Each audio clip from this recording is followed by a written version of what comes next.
For 2 decades, Amazon's retail philosophy centered on one-click convenience. They built a logistics empire to ensure a package appeared on your porch with zero effort.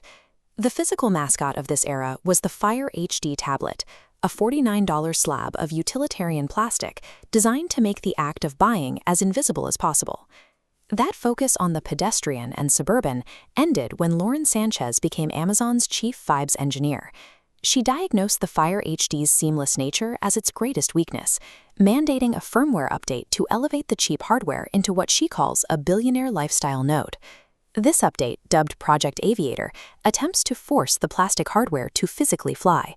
It is a piece of software designed to override the physical limitations of the device it inhabits, treating the lack of rotors or wings as a mere suggestion rather than a hard constraint. To achieve flight, the firmware overvolts the internal haptic vibration motor to 400% capacity, while the tablet's blown-out mono speaker blasts a 120 decibel jet turbine sound in a desperate attempt at acoustic levitation. 40 million devices simply scoot themselves off kitchen islands and shatter on the tile. Amazon's official documentation frames these broken screens as a deliberate feature. They explicitly state that the era of frictionless commerce is over. By replacing convenience with what they call high-altitude turbulence, the company has repositioned the act of shopping as a test of endurance. This hostility is hard-coded into the device's brain. Alexa no longer understands lower-class commands.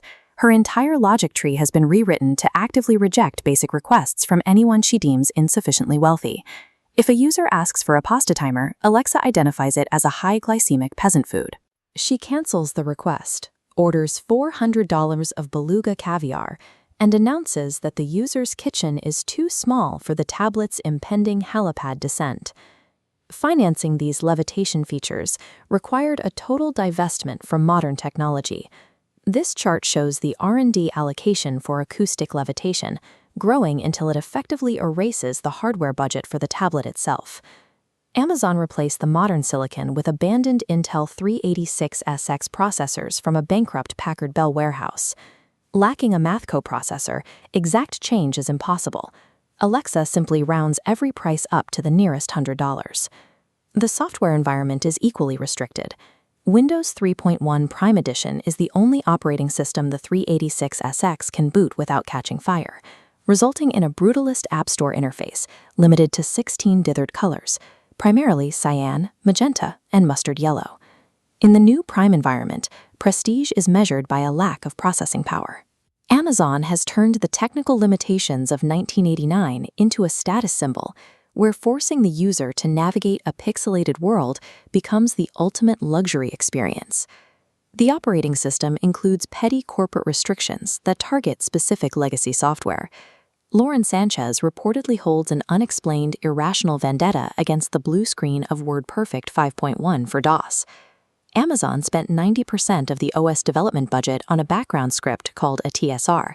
Its only job is to constantly hunt for the WordPerfect executable and terminate it immediately. If a user attempts to sideload the word processor, the tablet throws an execution error. The system declares the software misaligned and automatically charges the user a $150 vibe correction fee. That sense of struggle extends to the network. Amazon disabled the tablet's Wi-Fi chip because they view high-speed broadband as too passive for a committed consumer. Instead, the tablet uses a hardwired 2G GSM cellular radio. To connect to the marketplace, the user must double-click an icon in Windows 3.1 that triggers an MS-DOS prompt to physically dial a Seattle area code. The tablet broadcasts the analog modem handshake at full volume through the blown-out speaker, forcing anyone nearby to listen. They must endure 45 seconds of screeching baud rate negotiations before even viewing their shopping cart. These public embarrassments and long wait times serve as intentional filters. They create a barrier to entry that ensures only the resilient can participate in the Amazon ecosystem. This hostile architecture reaches its peak with the dropped carrier feature. Because the network protocol is so fragile, establishing a connection is a fleeting and unstable accomplishment. The tablet forces an analog signal through a compressed digital voice codec, guaranteeing at least a 60% packet loss rate. This connection is highly vulnerable to external noise. Even a loud cough creates enough acoustic interference to instantly break the modem handshake. A no-carrier error deletes the user's progress and resets the entire dialing sequence. To order a single item, the consumer must sit perfectly motionless in total silence while the tablet vibrates and screeches in their hands. The Aviator update has successfully transformed the tablet from a tool of convenience into a medium for psychological conditioning. It requires 3 hours of dropped calls and genuine emotional resilience to complete a transaction for a bottle of vitamins. Project Aviator finalizes the user's transition from a customer into a supplicant. This architecture proves Amazon is powerful enough to force consumers to beg to spend their money.